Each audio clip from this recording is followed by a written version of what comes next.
Magandang araw po sa ating lahat at ngayon po ay February 1, 2024 at tayo po ay aawit na mga himno sa araw na ito. Unahin po natin ang number 19.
Next number is 20.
Batiin natin siya 21.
Awit Panalangin 22.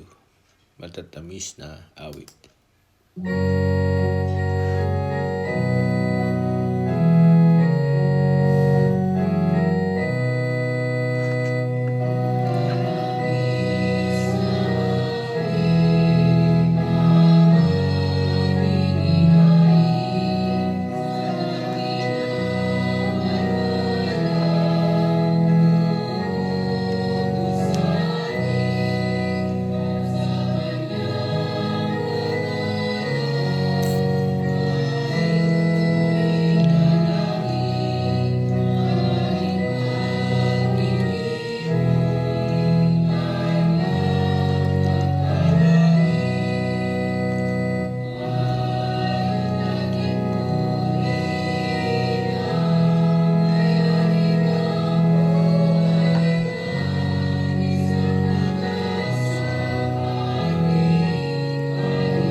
Pagkatapos po nating umawit, mga pagpupuri sa Panginoon, tayo po ay manalangin. Panginoon po namin Diyos na makapangyarihan sa lahat. Ikaw na aming manlilikha. Ikaw, Panginoon, na nagbibigay sa amin ng lahat ng mga bagay na aming tinatangkilik. Ikaw, Panginoon, na nagbibigay sa amin ng aming buhay, hininga, lakas at pagkatao.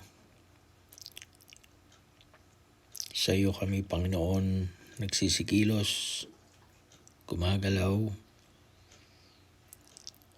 Sa iyo kami, Panginoon, humihinga. Ikaw, Panginoon, nagpapanatili ng aming mga buhay, ng aming mga pananampalataya. Sinasamba ka po namin, Ama, sa Espiritu at katotohanan. Ama, marami po salamat sa lahat ng pagpapala mo sa bawat isa sa amin.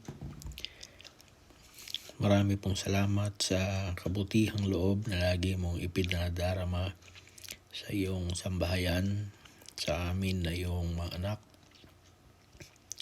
Marami po salamat, Panginoon, anuman ang aming mga pinagdaraanan sa buhay na ito. Kami man, Panginoon, ay nagkakaroon ng mga karamdaman. Kami man, Panginoon, ay nagkakaroon ng ibang mga problema sa aming pangkabuhayan, sa aming paghahanap buhay, sa aming pag-aaral, sa aming pakikisama sa ibang tao. Kami, Panginoon, ay iyong tinutulungan at hindi mo kami iniiwan o pinababayaan man. Nakagaya ng iyong ipinangako sa bawat isa sa amin, na kami, Panginoon, ay hindi mo pagkukulangin, na kami, Panginoon, ay hindi mo pabayaan aming nadarama sa aming mga buhay, ang iyong mga pangako, ang bisa at pagiging tapat mo sa iyong mga salita. Kaya nga, Panginoon, sa lahat ng mga bagay na hindi masayod ng aming mga kaisipan na ipinagkakaloob mo sa bawat isa sa amin, kami, Panginoon, nagpapasalamat sa iyo at pumupuri sa iyo sa Espiritu at katotohanan. Ama namin Diyos, kami po sa kabila ng kami may pagsisikap na maging karapat-dapat na lagi sa iyong banal na harapan. Kung kami sa Panginoon ay napamumuhay pa rin kami ng hindi ayon sa iyong banal na kalooban, kundi ayon sa aming sariling kagustuhan. Anumang katigasan ng puso at katigasan ng ulo na nakita mo sa bawat isa sa amin, anumang paglabag, kasalanan, pag-iisip ng kamalian, nakita mo sa iyong mga anak. Ngiling po namin na sana'y maawa ka po sa bawat isa sa amin. Ipagpaumanhin po sana ay mga kahinaan. Patawarin kami, Ama, sa aming mga kasalanan. Sa umaga po ito, Panginoon, ay lumalapit kami na sana po ay tulungan mo kami na sa amin pagtalakay, pagsasaliksik ng iyong banal na kasulatan ay aming matutuhan ang mga bagay na ninanais mo na aming tuparin.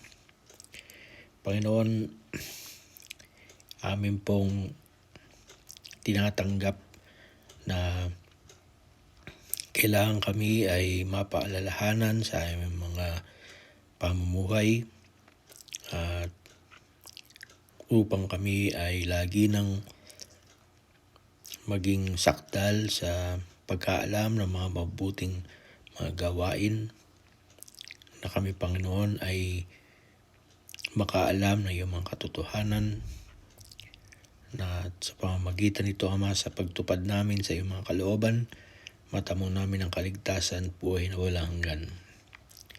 Ayon po idinadalangin sa iyo na sana po ay tulungan mo kami sa aming mga pamumuhay, sa aming paghanap buhay, pag-aaral, lahat ng mga bagay na ginagawa namin sa lupang ito. Sana, Panginoon, ay isamahan mo kaming lagi. Huwag mo sana kaming pababayaan. Ilayo po sana kami sa anumang disgrasya at kapahamakan. lalong-lalo na Panginoon sa mga tao na may masama ang mga kaisipan na maaaring magdulot sa amin ng pisikal na kapahamakan. Lalong-lalo na Panginoon, ingatan niyo po sana kami na sa kanila po kami ay maingatan sa mga tao, Panginoon, na may taglay ng mga maling pananampalataya. Hangad, Panginoon, kami ay maimpluwensyahan. Sana, Panginoon, tulungan mo kami maging matatag, mapanghawakan namin ang iyong mga aral upang sa pamamagitan ng mga pagtitiis at pagtsatsaga ng bawat isa sa amin, maging karapat-dapat kami na pumasok sa iyong kaharian upang magmana ng pinapangako mong buhay na walang hanggan. Panginoon, nanghihingi po kami ng kaalaman, karunungan na sana, Panginoon, malaman namin kung paano kami mabubuhay ng wasto sa daigdig na ito. Nagbibigay sa amin ng hindi lamang pasamantalang kaligayahan, kundi kaligayahan, kapayapaan na hindi matatapos ng buhay na walang hanggan na ipagkakaloob mo sa bawat isa sa amin. Panginoon, pagkalooban po sana kami na matalino mga pagpapasya sa aming mga pamumuhay, na sana, Panginoon, laging sa aming mga pagpaplano, kami, Panginoon, ay iyo po sanang samahan at lahat ng mga kaalam at karunungan ipagkakaloob mo sa amin. Kung kami makapagtamo ng mga karunungan sa sanlibutan ito, higit sa lahat ay hindi lamang namin magamit sa aming pamumuhay upang aming makita ang aming mga pangailangan sa tulong mo, kundi lalo't higit magamit namin ang lahat ng mga kaalaman at karunungan na aming makukuha at available sa bawat isa sa amin sa ikapupuri ng iyong marangal na pangalan. Nakasahan po namin na sa pamamagitan, Panginoon, ng aming mga intensyon, na mabuting intensyon, pananampalataya, mabuting budhi na ipinagkaloob mo sa bawat isa sa amin, na sana, Panginoon, maging karapat-dapat, maging mabangong sa iyo sa iyong banal na harapan ang aming ginagawang paglilingkod na ito. Ito po, Panginoon, ay aming hinihiling sa matamis na pangalan ni Jesus na aming tagapagligtas. Amen. Mabati po ako ng isang magandang araw at ang biyaya at pagpapala na mula sa ating Amang Diyos at Panginoong Jesus ang sumating lahat sa araw na ito.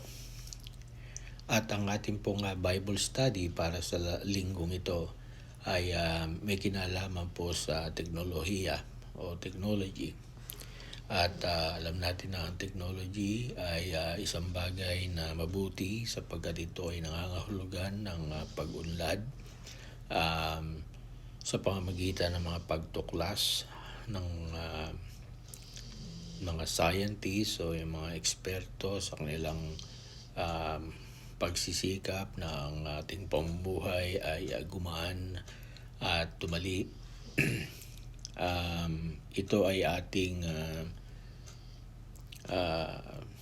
ini-enjoy sa ating panahon. Subalit, ang teknolohiya ay may mabuti at masamang bunga din naman sa ating mga pamumuhay. Kaya puntahan natin kung ano ang mabuting bunga ng teknolohiya. Dito po sa Bible study na isinulat ng isa nating kapatid, Brother Victorino Angeles Jr., sabi niya, sa makabagong panahon, halos lahat ng mga gawain ay nagiging madali at magaan sa lahat ng mga tao.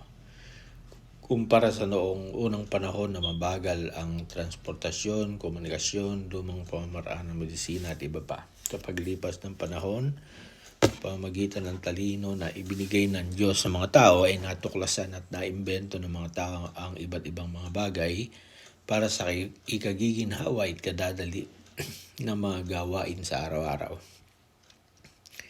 Nagkaroon na iba't ibang sasakyan sa lupa, sa dagat, sa impapawid at maging sa pagpunta sa ibang planeta.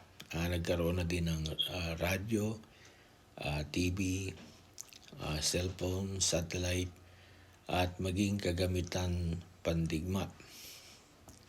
Ang paglago ng teknolohiya ay nabanggit sa Biblia, Daniel 12:4. At yun nga yung ating babasahing talata. Ang sabi ng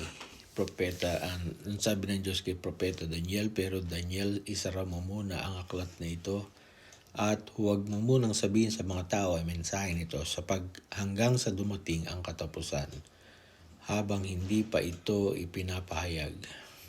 Marami ang magsisikap na unawain ang mga nangyayari. Sa English, "But you, Daniel, shut up the words and seal the book until the time of the end. Many shall run to and fro, and knowledge shall increase." Sa ibang salin yan, marami ang magsisipat paroot parito at ang kaalaman ay lalago. Kaya ito mga kapatid ay nakikita natin sa ating kapanahunan ng kaalaman ay lalago sa pamamagitan ng mga mathematician, halimbawa yung mga scientists. Nakita natin kung paano ang tao ay nakagawa ng paraan upang makapunta sa buwan. Yun ba yung tinatawag na Apollo, yung spaceship na nagsakay kay Neil Armstrong upang siya ay makarating sa buwan, at makikita natin yung video o picture ng Amerikano na si Neil Armstrong nang siya ay maglanding dyan sa buwan, at meron siyang picture at meron siyang maikling video ng kanyang pagpunta doon, at yung kanyang paglapag doon, yung kanyang I think paglalagay ng bandila ng Amerika doon sa buwan. At hanggang ngayon ay meron din namang satellite or space station kung tawagin. Kahit ang Russia noon ay meron din silang mga astronaut. Kung di ako nagkamali, Yuri Gagarin ata ang pangalan nung Russian astronaut. Kasi yung mga bansa minsan parang nag-uunahan din sila kung sino yung unang makakagawa ng isang bagay, kagaya nga nung pagpunta doon sa buwan, na siguro kung ating isipin bago yon nangyari, talaga namang mahirap isipin na posible pala yung gano'n na ang isang tao ay makarating doon sa lugar na walang gravity. Kung may gravity man, hindi katulad dito sa daigdig. Kasi sa daigdig, pagka naghagis ka ng isang bagay, bola, pataas, babagsak yun dahil sa gravity. Ngayon, makikita natin kapag ang isang astronaut ay dumadaan sa training, makikita natin na sila ay nagte-training doon sa isang simulated na lugar kung saan walang gravity, kaya nakalutang sila doon. At hindi naman ito bago sa atin, sapagkat kung tayo nakakapanood ng mga pelikula ay pinakikita ron yung kawalan ng gravity, kung saan talagang nakalutang sila sa ere, no? At napag-aaralan nila kung paano maka-adapt doon sa ganong sitwasyon, para pagdating nila doon sa space na walang gravity, alam na nila kung ang sitwasyon anong kanilang gagawin. Kaya nga hanggang sa sandaling ito, pinag-aaralan pa rin nila kung paano makakarating ang tao sa Mars. Nagpapadala na sila doon ng yung mga maliliit na sasakyan na siya munang pinapupunta nila doon sa Mars. Halimbawa, wala pang tao, para yun yung mag-explore nung planeta na yun, yung planetang Mars. So, nakikita natin na lumalago na talaga ang kaalaman ng tao, yung mga bagay na hindi natin alam dati. Unti-unti tayo nagkakaroon ng mga kaalaman. I think tinutuklasan nila kung pwede ba na mabuhay sa planetang Mars. Siguro sabihin natin medyo crazy yung idea, pero iniisip na ng tao yun na pwede ba na maglakbay ang tao papunta sa Mars. parang isang tour o isang trip, no? Bagamat sa ngayon, sa tingin natin parang imposible nakikita ko naman yung pwede nga itong mangyari. Nakita naman natin ang pag-unlad ngayon ng kaalaman na kapag ikaw ay nagdadrive, halimbawa ngayon, yung sasakyan mo mismo meron na siyang park assist Parang meron na rin siyang sariling pag-iisip na hindi ikaw ang gumagawa, kundi ina-assist ka na mismo noong sasakyan para ikaw ay makapag-park ng maayos.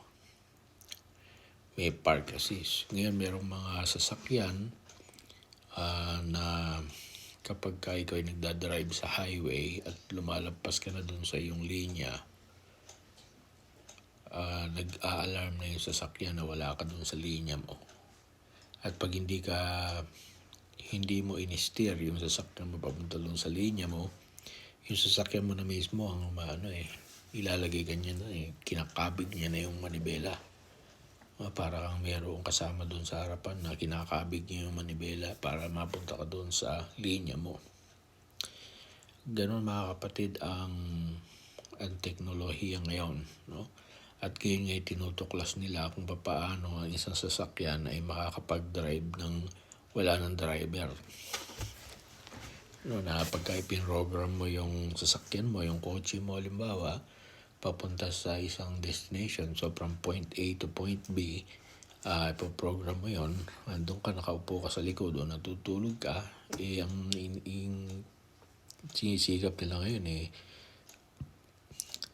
maging wala ng driver Although bago pa lang yung teknolohiya ngayon, pero I think yung Tesla, nagsisikap na silang gawin yan, wala ng driver, tulog ka na lang, bahala na sa yung kung halimbawa ay nakainom ka, hindi mo na kailangan ng designated driver, ang sasakyan mo na maaaring mag-drive sa'yo pa uwi. Kung puyat ka at di ka makapag-drive, pagod ka, upo ka na lang sa likod, matutulog ka, ipagdadrive ka na without any driver. So, bago yung teknolohiya, so hindi natin maiwasan na sa pag-tatry nila ito, maaaring mayroon pang mga aksidente, may mga glitches, pero nakikita natin na talagang lumalago. Lumalago ang kaalaman, ang teknolohiya ay lumalago. Dati alam natin na ang sasakyan di gasolina, right? Diesel ang fuel na ginagamit. Ibalik ngayon, ang goal ng mga leader ng daigdig ngayon ay maiwasan na yung carbon dioxide emission, yung masyadong pag-emit ng gas sa ating space, na ang gusto nila ngayon mostly hybrid na sasakyan, yung po pwedeng gas o diesel at may option na di kuryente o solong di kuryenteng sasakyan. So sa halip na magpipill up ka ng gas o diesel, ang nagiging trend ngayon is ipa-plug in mo yung iyong sasakyan at base doon sa magkakarga ka ng parang baterya na kinakargahan mo, parang cellphone na sinaksak mo para mag-charge yung battery, then magiging gano'n na rin yung mga sasakyan. So marami ng mga pagbabago at siguro ito ay mas mabuti para sa ating environment o sa kalikasan. Subalit makikita natin na talagang patuloy pag-unlad ng tinatawag na teknolohiya at maging yung tinatawag na internet, halimbawa, ay napakagandang invention o napakagandang bagay na nagawa ng tao sapagkat kapag ikaw ay connected sa internet, marami kang mase-search na mga bagay. Kapag meron kang gustong malaman, ilalagay mo lang yung keyword ng iyong hinahanap at makikita mo yung napakaraming sources. Pwedeng may walang bayad, pwedeng may bayad. Meron tayong ginagamit na minsan natin ginagamit na pagka tayo nagre-research, yung Wikipedia, halimbawa. So, ang mga tayo nakakapag-add doon, ng mga impormasyon, mga kaalaman, at yun, bawa mag-google mo yung isang topic at marami kang makukuhang mga impormasyon. Merong mga subscription, halimbawa, kung gusto mo yung mga latest na journals o yung mga latest na yung mga bago sa larangan, halimbawa ng medisina, meron kang access dyan. Kaya nga kahit sa phone natin, meron tayong mga apps, kung sa trabaho o kung ikaw ay estudyante, for example, sa nursing, merong Nurse Central, halimbawa, Nursing Central, kung saan up-to-date yung mga resources. Merong up-to-date na app, merong BMJ, best practices, lexicon, yung mga ganon. So kapag inopen mo yung app na yon, at mag-search ka ng keyword, halimbawa titingnan mo yung diabetes or heart failure or kidney failure, mga ganon. Pag inopen mo yung app, magsa-search ka doon within the app, makikita mo yung mga results. Nagagamit natin yan sa trabaho. Pag yung isang gamot di mo alam, para sa ito bago, di masa-search mo na agad doon. Hindi lang sa iyong pang sariling kaalaman, kundi ginagamit natin ito sa ating trabaho, sa ating yung pinagkukunan natin ng ating kinabubuhay, ay napapadali yung ating hanap buhay sa pamamagitan ng mga apps na sa ating mga phone.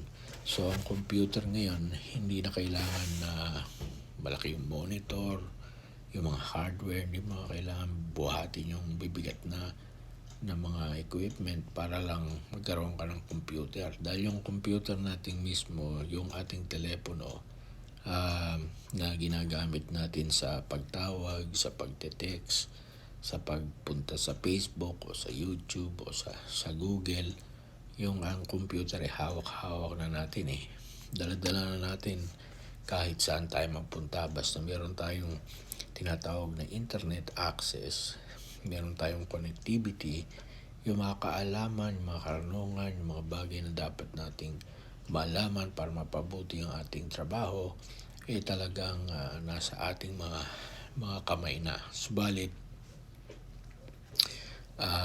na alam natin, meron ding masamang bunga ang tinatawag na technology, sapagkat nagkaroon din ng pagkakataon ang dyablo na gamitin ang internet sa pamamagitan ng mga bulaang pastor at mga ngaral na magbasa, makinig, manood ng YouTube, Facebook, Google para maipahayag nila ang maling aral at turo na hindi na ayon sa Biblia na makapagliligaw sa maraming tao papunta sa kapahamakan.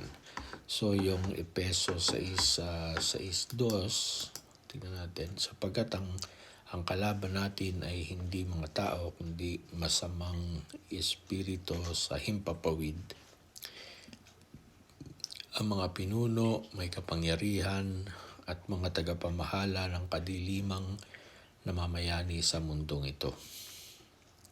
For we do not wrestle against flesh and blood, but against the rulers, against the authorities, against the cosmic powers over this present darkness, against the spiritual forces of evil in the heavenly places. So ang nangyayari ngayon ay nakikisakay na rin yung ating kalaban. Ginagamit na rin ng ating kalaban ang teknolohiya, particularly ang internet, upang mag-ipahayag yung mga maling aral. Mga aral na hindi ayon sa banal na kasulatan ay mababasa at makikita na rin natin sa internet. Ang mga Bible school, ang mga malalaking relihiyon, meron silang mga website o maaaring meron silang university o college o institute na ang kanilang ginagamit na paraan ng pag-aaral ay online. So, ang mga university ngayon ay maaari nang mag-offer ng mga course at mga degree na hindi na kailangan na ikaw ay magpunta sa university o magpunta sa seminaryo para mag-aral, kundi sa comfort ng iyong bahay or dala mo ang iyong telepono, meron kang internet access, pwede mong i-access yung mga courses, mga Bible courses, para yung mapag-aralan ng mga doktrina na itinuturo ng iba't ibang mga denominasyon, mga sekta o iba't ibang mga relihiyon. Kaya ang ating kalaban ay ginagamit din naman niya ang teknolohiya sa ating kapanahunan upang ikalat ang mga maling aral. At yun ang isa sa makikita nating pitfall or downfall ng internet. Dahil ang nangyayari ngayon ay nahihirapan na ang taong mag-decide kung alin ba ang kanilang paniniwalaan. At kung magkamisan yung turo ng ating kalaban ay yun ang mas tinatanggap ng tao sa ating panahon. Sa 2 Korinto 4:4, at ayaw nilang maniwala sa magandang balita dahil ang kanilang isipan ay binulag ni Satanas na naghahari sa mundong ito. Binulag niya siya para hindi nila maintindihan ang magandang balita tungkol sa kapangyarihan ni Kristo na siyang larawan ng Diyos. Ang mahirap ngayon pagka ang tunay na aral ang iyong ibinibigay sa tao, ayaw tanggapin nun. Ayaw. Sabihin mo man na ang iglesia at talagang pangalan ng iglesia ay iglesia ng Diyos. Yan talaga ang biblical na pangalan ng iglesia.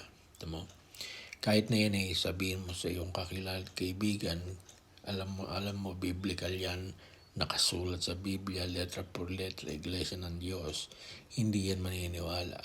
Ano pinupuntahan? Yung mga relihiyon o yung mga sekta na pangalan ay kung ano-ano. Yung hindi biblical name ang kanilang ginagamit, pero makikita mo na doon nagpupuntahan yung mga tao. Pero you tell them about the Church of God, you tell them about na tungkol sa iglesia ng Diyos, ay makinig. Kaya napakalaki na impluwensya ng ating kalaban sa panahong ito. At kung bakit ayaw nilang maniwala sa magandang balita dahil ang kanilang mga isipan, ang sabi ay binulag ng Diyos na naghahari sa mundong ito.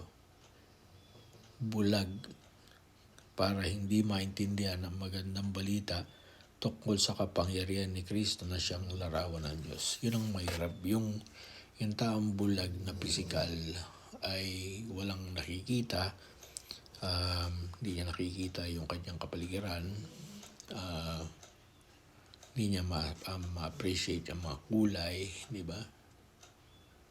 Bulag madilim. Ang mahirap na kabulagan ay yung mabulag yung isip. Ibig sabihin, kapag bulag yung isip, madilim, hindi makita, hindi makaunawa. Right? Ganyan ang ginawa ng dyablo sa ating kapanahunan. Binulag niya ang isip ng mga taong hindi sumasampalataya para wag nilang paniwalaan ang ebanghelyo tungkol sa kapangyarihan ng Diyos na ating Panginoong Hesukristo.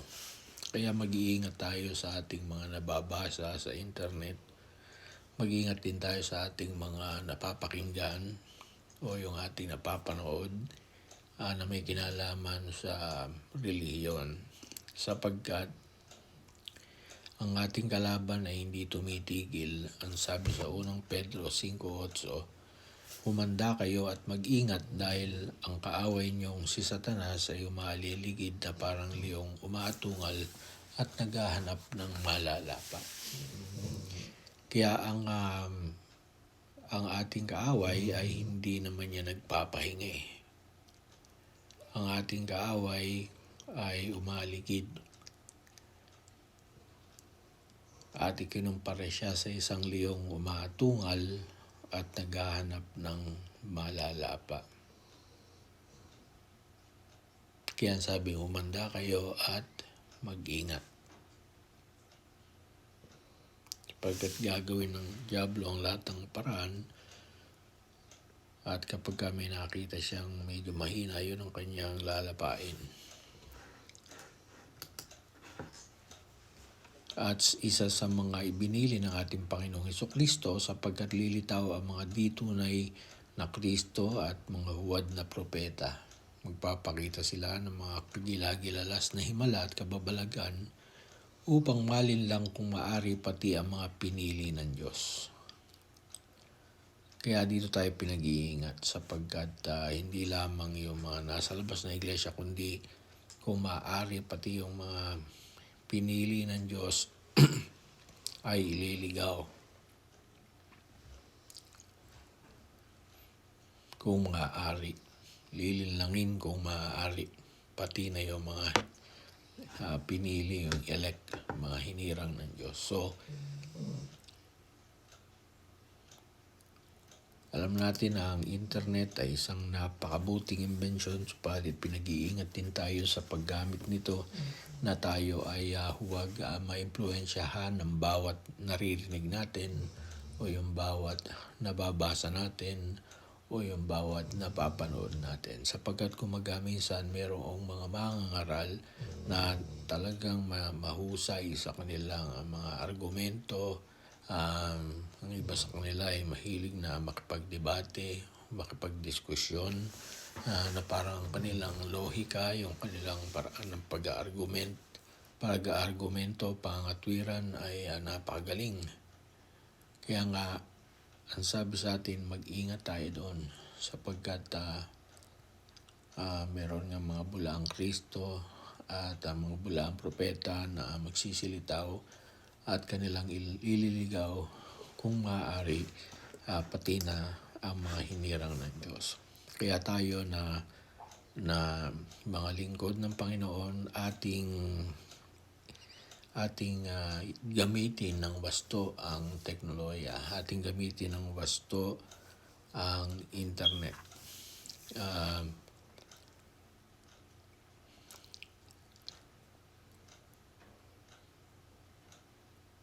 Marami tayong mga kasamaan na po pwedeng gawin sa internet. Yung iba na kung tawagin sa ating sosyedad ay mga sexual predator, halimbawa, maaari nilang gamitin ang internet upang makahanap ng kanilang mabibiktima. Maaaring magpanggap sila at makipagkaibigan doon sa mga bata, halimbawa, na medyo napababayaan na panilang gamit ng internet. So nakikipag-communicate sila sa ibang mga tao na hindi nila kilala. And then, kung magkaminsan ay nagkakaroon sila ng eyeball o nagmi-meet up sila. At yung iba sa mga tao na hindi nagagabayan ay nagiging biktima ng mga ganitong tao. So, kahit na yung halimbawa yung mga lalaki na naghahanap ng kapwa na lalaki upang sila'y magkita at magkaroon ng sexual na relasyon. Alam ko meron silang app nun no?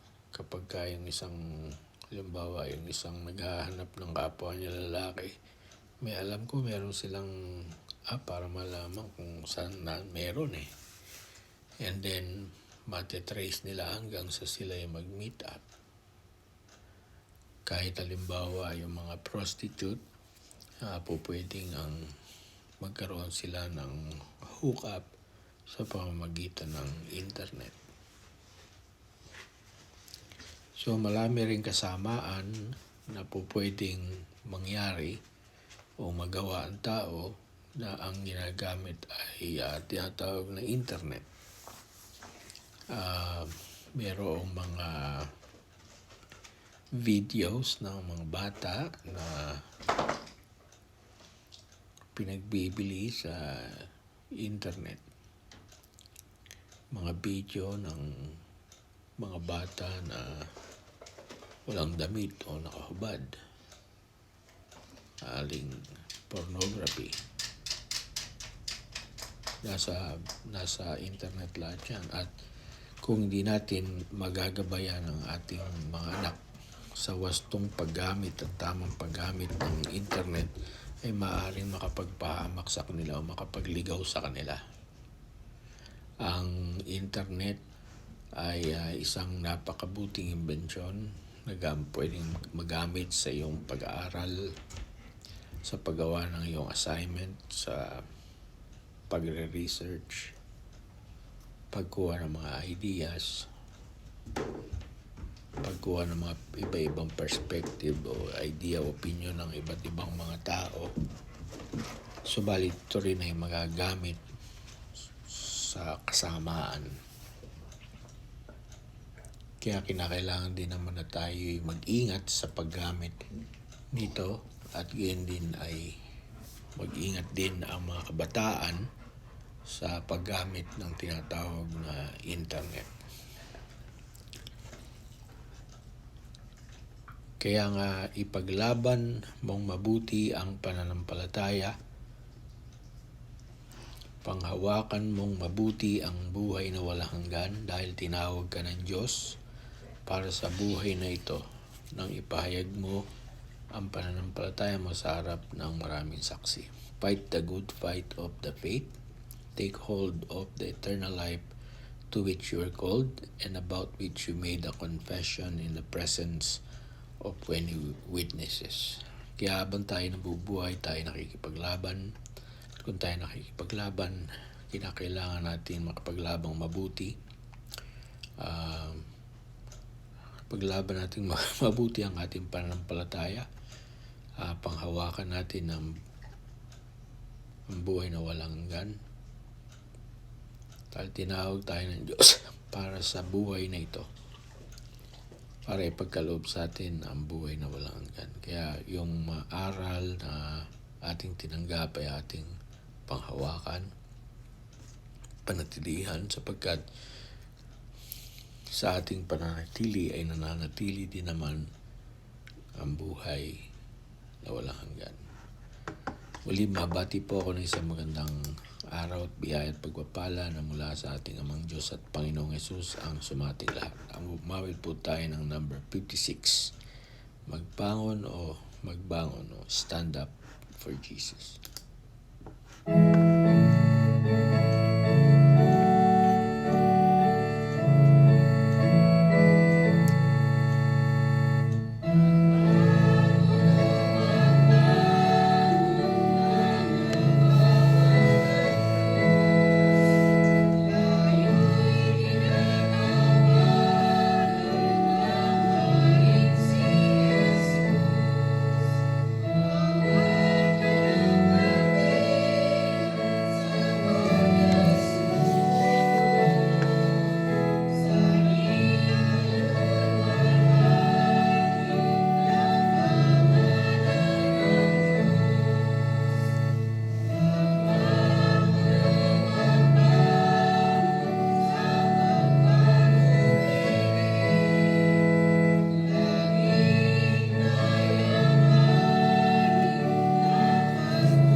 Ay babati ako ng isang magandang araw at ang biyaya at pagpapala na mula sa ating Amang Diyos at Panginoong Hesus ang umating lahat.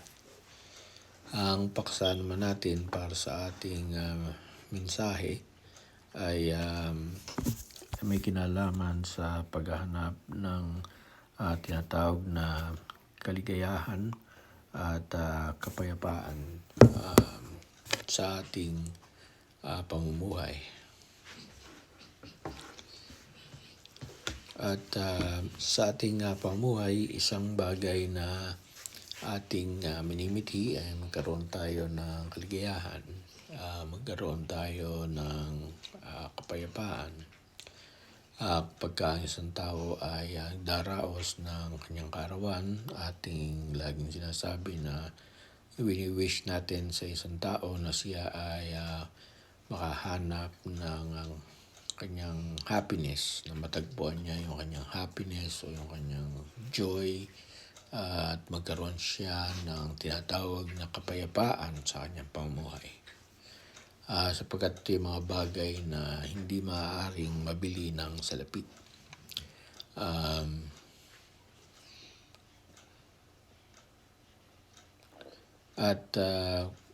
Kung magkaminsan ang kaligayahan ay ating hinahanap sa pamamagitan ng maraming mga bagay, right?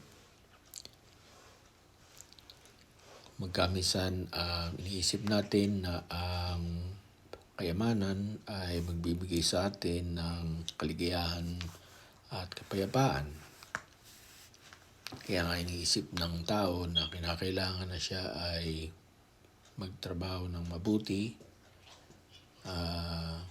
o yung iba naman by hook or by crook, sabi gusto nilang makuha yung kayamanan, sapagkat niisip nila na kapag kayo may kayamanan, ito'y makakabili ng kaligayahan at makakabili rin naman ng kapayapaan kung ikaw ay matatag, matibay. Ang iniisip ng tao na katatagan at katibayan at pagiging matibay ay kung ikaw ay mayroong maraming kayamanan.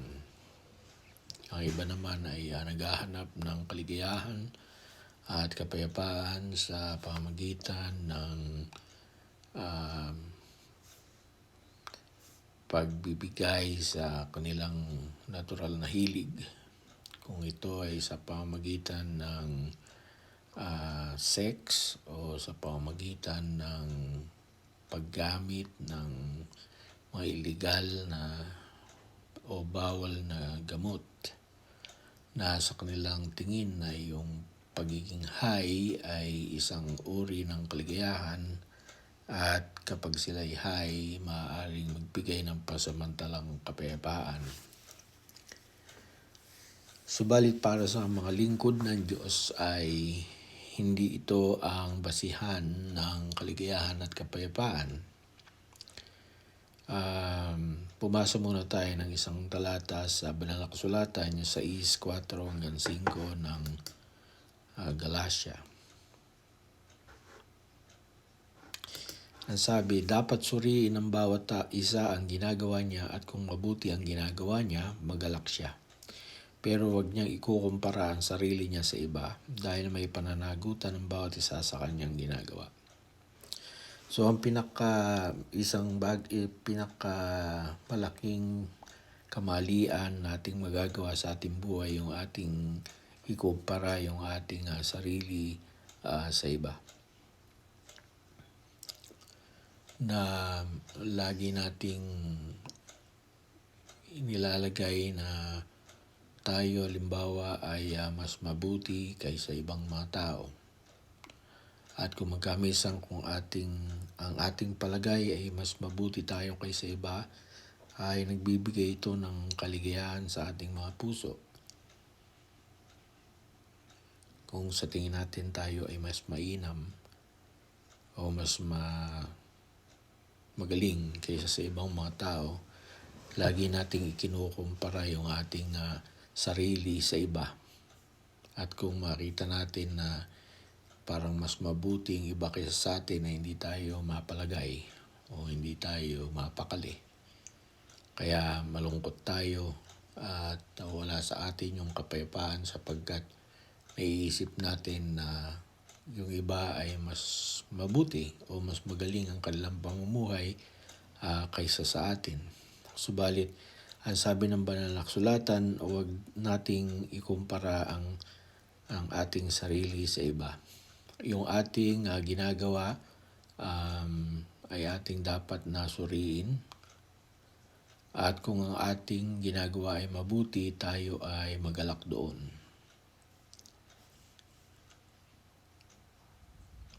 Ang basihan ng kabutihan ay ang banal na kasulatan, right?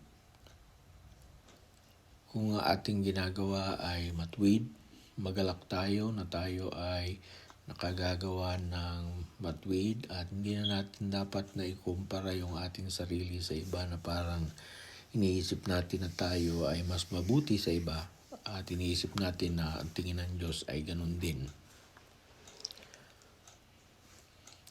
Kung ating matatandaan ng isang lalaki na nananalangin sa Diyos at sa kanyang pananalangin sa Diyos ay ang sabi niya, Ama, Diyos ko, ako'y nagpapasalamat na ako ay hindi ganito, hindi ako ganon, nakagaya ng maniningil ng buwis na ito. Sapagkat ang taong ito na nananalangin ng gayon ay kinukumpara ang kanyang sarili sa iba ay hindi nagiging mabuti sa harapan ng Panginoon.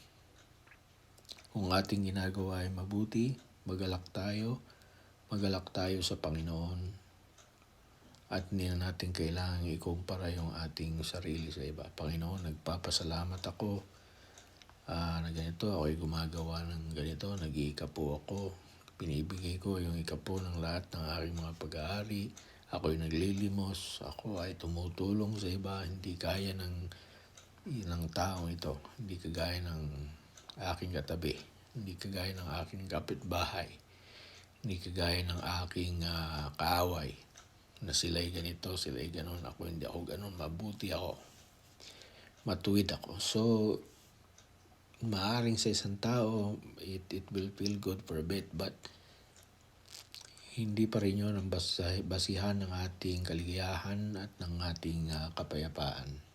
Kung tayo gumagawa ng mabuti, magalak tayo at huwag na nating ikumpara ang sarili sa iba dahil may pananagutan ang bawat isa sa kanyang ginagawa. Nakita mo yung isang tao na nananalangin sa kwentong yun ng ating Panginoong Yesus na siya ay hindi siya makatingin sa langit, na siya ay nahihiya dahil siya ay isang makasalanan, dinadagukan niya yung kanyang dibdib, binibira niya yung kanyang dibdib at siya ay nalulungkot dahil sa kanyang kamalian.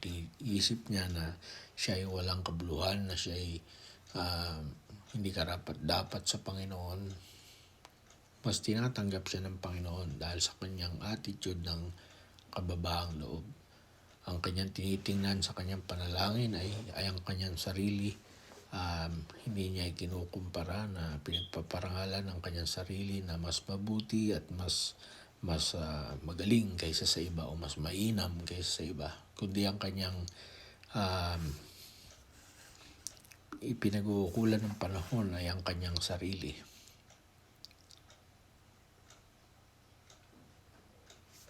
Kaya mas makabubuti sa ating kaligayahan at sa ating kapayapaan na huwag nating ikumpara yung ating sarili sa ibang mga tao.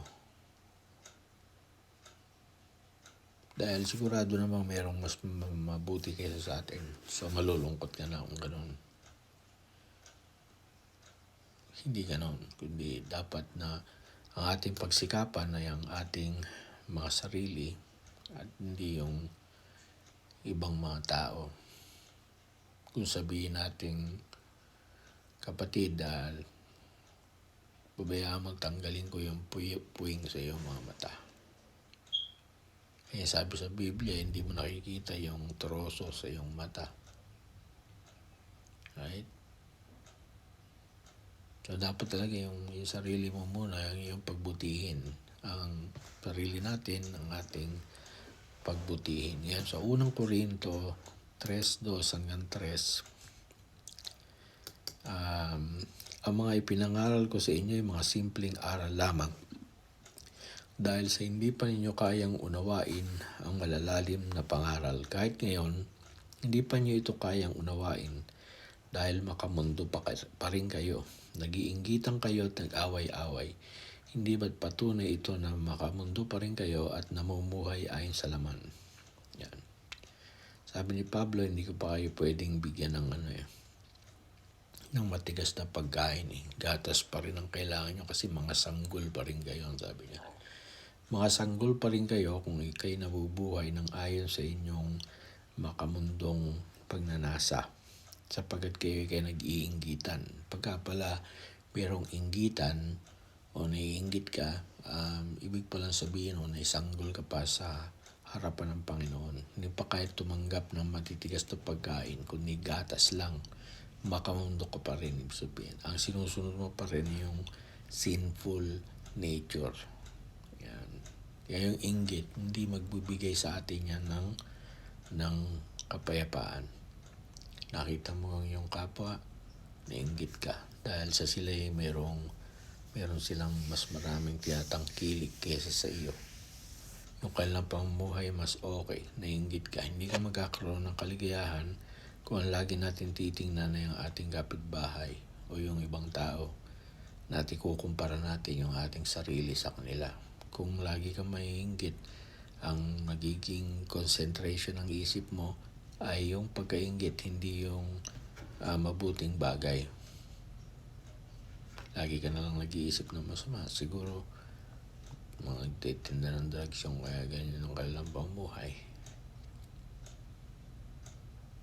So, yung pagkainggit, halimbawa, ikaw ay nainggit, gusto mo sirain yung kinainggitan, yan, napakasama. Pero kung, halimbawa, nainggit ka at, gagayahin ko nga rin yun. So, nagsikap ka din, pinagbuti mo ang iyong trabaho, kumita ka ng mas malaki kaysa dati, karoon ka ng raise, yan, karoon ka na napabuti rin ang pamumuhay mo, pinagsikap mo yung buhay mo, maaaring nag-aral ka, maaaring pinagbubutihan mo kung ano man ang iyong ginagawa, dahil doon nagkakaroon ka ng kaligayahan sa iyong ginagawa at napapanatag ang loob mo sapagkat pinagbubuti mo ang iyong paggawa. So kung isang tao ay nag-i-inspire sa iyo para pagbutihin mo ang iyong sarili, yan ang positive na kailangan nating pagkukulan ng panahon.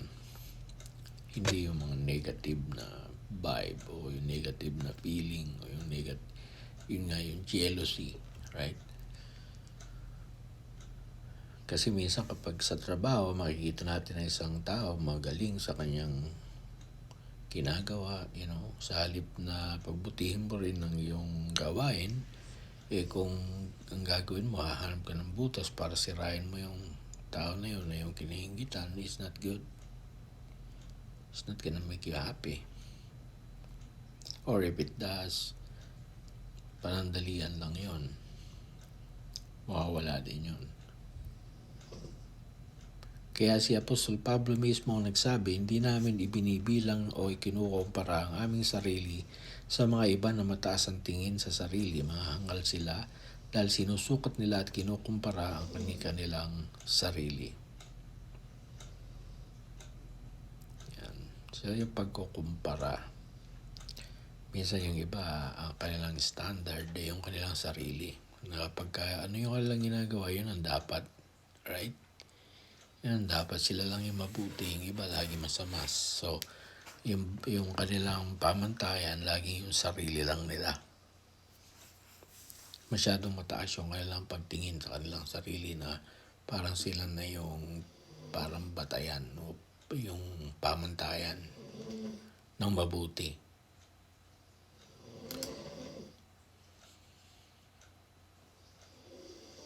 So sa ating pamumuhay, maging ano man ang ating ginagawa, Mga kapatid, para tayo magkaroon ng kaligayahan at kapayapaan sa ating buhay, ang sabi sa Galatia 1:10, huwag niyong isipin na ang nais ko ay malugod sa akin ng tao, hindi.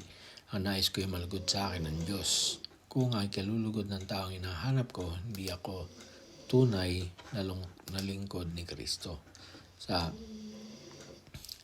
Marami sa mga kakilala natin ay maaaring people pleaser. Ang kanilang iniisip na bigyan lugod lagi ay ang ibang mga tao para sila ay magkaroon ng tinatawag na kaligayahan.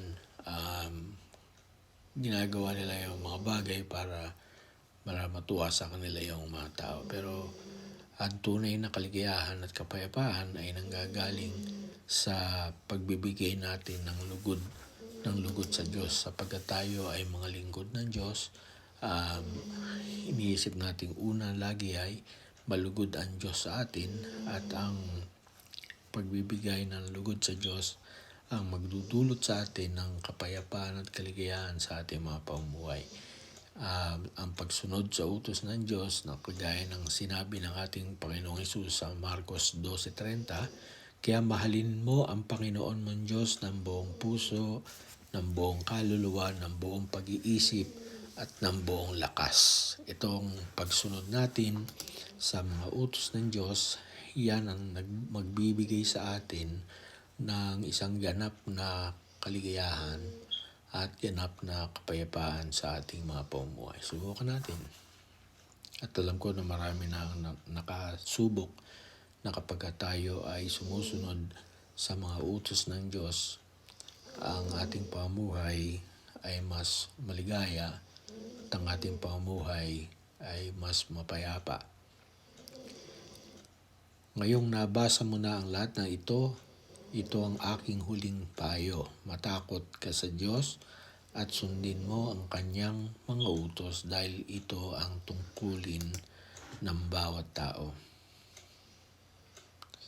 So yung pagsunod natin sa utos ng Diyos, iyan ang unang-una nating dapat na gawin kung ang hanap natin ay kaligayahan at kapayapaan.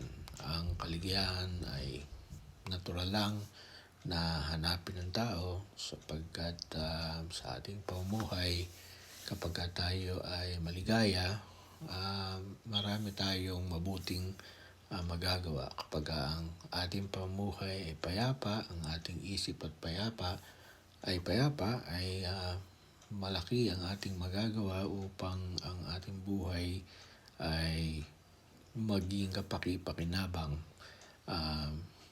May malaki tayong magagawa sa ating sosyedad, sa ating pamilya, right? Sa ibang mga tao, kapag tayo ay maligaya at kapag tayo ay may kapayapaan sa ating pamumuhay. At isang nga dyan sa mga utos na yan na dapat nating laging gawin ay ang ating pagkakatipon ay huwag nating kalilimutan o pababayaan. At ito nga ay nakasulat sa Hebreo 10:25. Ang sabi doon, huwag nating pabayaan ang ating pakikipagkatipon na gaya ng ugali ng iba, kundi mag-aralan sa isa't isa, lalong-lalo na kung inyong namamalas na nalalapit na ang araw. Andyan ang kapanatagan ng ating pamumuhay kapag tayo ay gumagawa ng ayon sa ipinag-uutos sa atin ng Panginoon. Meron tayong mga araw ng mga pagsamba na itinakda nating mga magkakapatid at ng kapangasiwaan at kung saan tayo ay nagkakatipon at ating itong sinusunod at ginagawa, at makikita natin na mas kumpleto ang ating pamumuhay. Kung magbabasihan ay ang pakiramdam, alam natin na ang pagdalo ng pakipagkatipon ay nagbibigay sa atin ng pagtatag ng ating mga pananampalataya. Alam natin na tayo ay nakahanda na sungin ang panibagong araw, panibagong linggo sa ating mga buhay sapagkat ating ginagampanan ang ating mga tungkulin. Alam naman natin na kung tayo nakikinig at tumutupad, ng mga salita ng Diyos na nagaya tayo ng isang taong nagtatayo ng bahay sa mga batuhan, at kung dumating man ang baha, ang bahay na yon ay panatiling matatag. Kaya hindi naman ay sa ating pamumuhay tumatatag ang ating kalooban, ang ating mga kaisipan, na kung dumating man ang mga baha o bagyo sa ating mga pamumuhay, ay nanatili ang ating pagiging matatag. Hindi tayo natitinag, hindi tayo nakikilos, subalit sumasagana sa mga gawa ng Panginoon. Ang ating pakikipagkatipon ay isang ugali na hindi natin dapat na pabayaan. Hindi natin ito dapat na i-neglect o kalimutan o pabayaan. Kundi tayo ay inuutusan na mag-aralan sa isa't isa. Lalong-lalo na kung ating namamalas na nalalapit na ang araw. Kaya ang isa pang pagpapayo sa atin sa awit 37:7-9, pumanatag ka sa piling ng Panginoon at matyagang maghintay sa gagawin niya. Huwag mong kaiinggitan ang masasama na umiginhawa kahit pa magtagumpay ang masasamang plano nila. Huwag kang magagalit, pigilan mo ang iyong poot, ni huwag kang mababalisa dahil ito sa iyo ay makakasama. Ang masama ay ipagtatabuyan, ngunit ang nagtitiwala sa Panginoon ay mananatili sa lupaing ito. Kaya ang sabi, maging panatag ka lang maghintay ka kung ano ang gagawin ng Panginoon. Huwag kang maiinggit kung ang masasama ay kumikinuhawa, kung ang kanilang mga plano ay nagtatagumpay. Ang sabi, huwag mo itong kainggitan. Ang mga tao na gumagawa ng kasamaan para yumaman, sabi, huwag mong kainggitan yan. Huwag ka rin mababalisa dahil makakasama ito sa atin.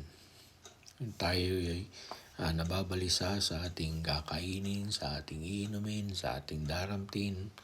Lahat ng yan ay hindi magbibigay ng kaligayahan o kapayapaan sa atin. Kundi ang sabi, unahin muna natin ang kanyang kaharian. Hanapin muna natin ang kanyang kaharian, sabi. At ang kanyang katwiran.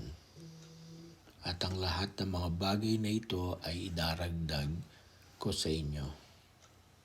Kaya yung ating pananampalataya ay kinakailangan na ayon doon sa sinasabi ng ating Panginoong Hesukristo. Tingnan nyo yung mga ibon, hindi naman sila nagtatanim, hindi naman sila umaani, hindi sila gumagapas. Pero pinakakain ka ng iyong amang nasa langit. Gaano pa kayong mas mahalaga kayo kaysa sa mga ibon sa iyong papawid. Kung yung mga ibon na walang ginagawa, hindi pinababayaan ng Panginoon, lalo na mga tao at mga anak niya na tinatawag sa kanyang pangalan, hindi niya pababayaan, hindi niya pagkuhulain. Kaya ang sabi, kung tayo nagnanais ng kaligaya at kapayapaan, kinakailangan na huwag mabalisa sa ating kung ano ang ating kakainin, kung ano ang ating iinumin. Basta unahin muna natin ang kanyang kaharian at ang kanyang katwiran. Ang mga Israelita ay sinubok ng Panginoon, sila ay dinala sa disyerto, sila ay inalis sa Ehipto kung saan sagana sa mga kanilang mga pagkain, mga pangangailangan. Dinala sila doon sa disyerto para sila ay masubok upang kanilang maipakita sa kanila na ang tao ay hindi sa tinapay lamang nabubuhay, kundi sa bawat salitang lumalabas sa bibig ng Diyos. Sila'y inakay papunta sa disyerto upang sila'y subukin, upang ipakita sa kanila, upang ang kanilang pananampalataya ay manatili sa Diyos. Na kapag sinabi sa kanila ng Diyos na hindi sila pababayaan, hindi sila pagkukulangin, kinakailangan sila magtiwala sa pangakong yon, sa salita ng Diyos na yon, na hindi ko kayo pababayaan, hindi ko kayo lalayuan, hindi ko kayo iiwan, hindi ko kayo pababayaan, hindi ko kayo pagkukulangin. Na kinakailangan magtiwala tayo sa mga salitang iyon ng Panginoon at malaman natin na hindi lang sa tinapay nabubuhay ang tao. Hindi naman sila pinagkulang ng Panginoon, subalit nung kanilang makita na wala na silang kakainin at iinumin sa ilang, ay nagsimula na silang magreklamo. Ang mga Israelita ay nagpasimulang magreklamo, ano ang aming kakainin? O bakit dinala mo pa kami dito sa ilang para kami patayin mo sa gutom? Patayin sa uhaw? Subalit, kapag dumarating na ang oras na kailangan sila'y tulungan ng Panginoon, nagpapalitaw ang Diyos ng tubig para kanilang mainom at nagpadala ang Diyos ng mana. Ano ito? Tinawag nila itong mana. Ang tawag doon sa tinapay na bumabang galing sa langit. Ang Diyos ay nagpadala ng pugo para sa rin magkaroon ng karne. Ang Diyos ay nagbigay sa kanila ng tubig. Nalaman nila na yung pag-asa sa Panginoon ay kailangan din nila na sila magtiwala doon sa pangako ng Panginoon na yun. Sa gitna ng kanilang mga pamumuhay, hindi sila pababayaan, pagkukulangin ng Panginoon, kaya hindi sa ating panahon ngayon upang tayo magkaroon ng kaligayahan at kapayapaan sa ating pamumuhay. Ang sabi, kinakailangan na huwag mabalisa, kundi manampalataya. Manalig sa Diyos na yung ating mga pangailangan ay ating makukuha. At yun ang magdudulot ng kaligayahan at kapayapaan sa ating buhay, yung ating pananampalataya sa Kanya, ating pagtitiwala. Kaya yung 6:6 hanggang 8 ng unang Timoteo, kung sa bagay, daig pa ng taong namumuhay ng banal at kontento na sa kalagayan, ang taong mayaman. Yan.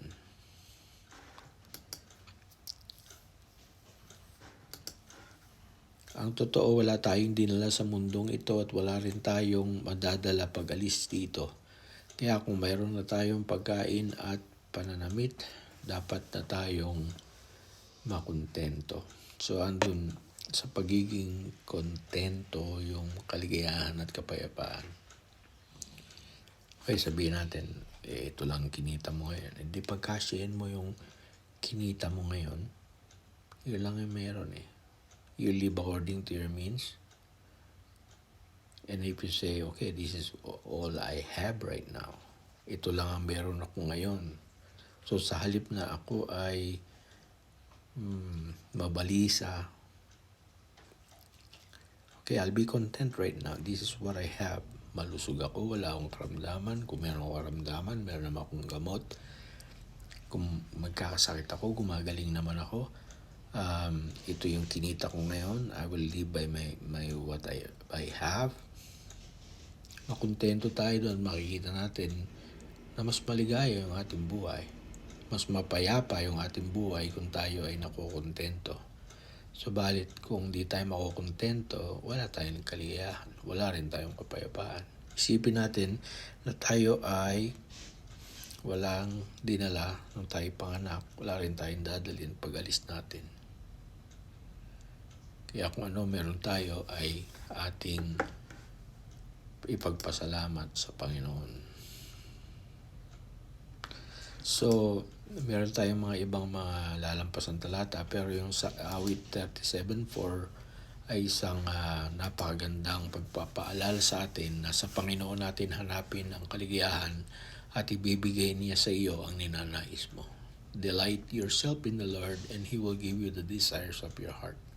So kung tayo ay naghahanap ng kaligayahan, sa Diyos natin dapat na hanapin yung kaligayahan.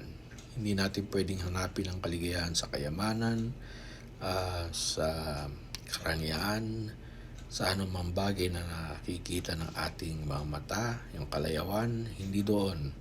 Kundi kinakailangan sa Panginoon natin hahanapin yung kaligayahan. At yun nga yung sa pamamagitan ng pagsunod sa kanyang mga utos. Kinakailangan tayo magtiwala ng buong puso sa Panginoon. Huwag tayong manalig sa ating sariling kaalam at karunungan.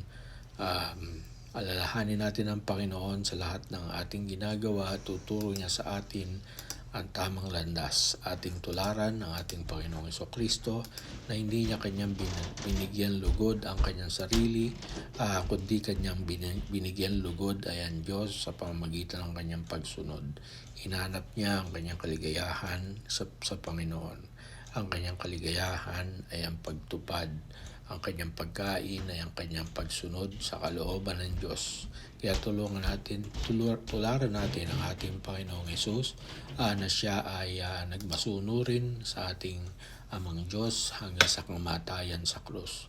Na hindi niya pinanangnan ang kanyang pagkapantay sa Diyos, hindi niya pinanangnan ang kanyang pagiging Diyos, kundi siya ay nagmasunurin, siya ay nagkatawang tao, siya ay nakipamuhay na kagaya ng mga taong katulad natin, at siya ay sumunod sa Diyos hanggang sa kanyang kamatayan.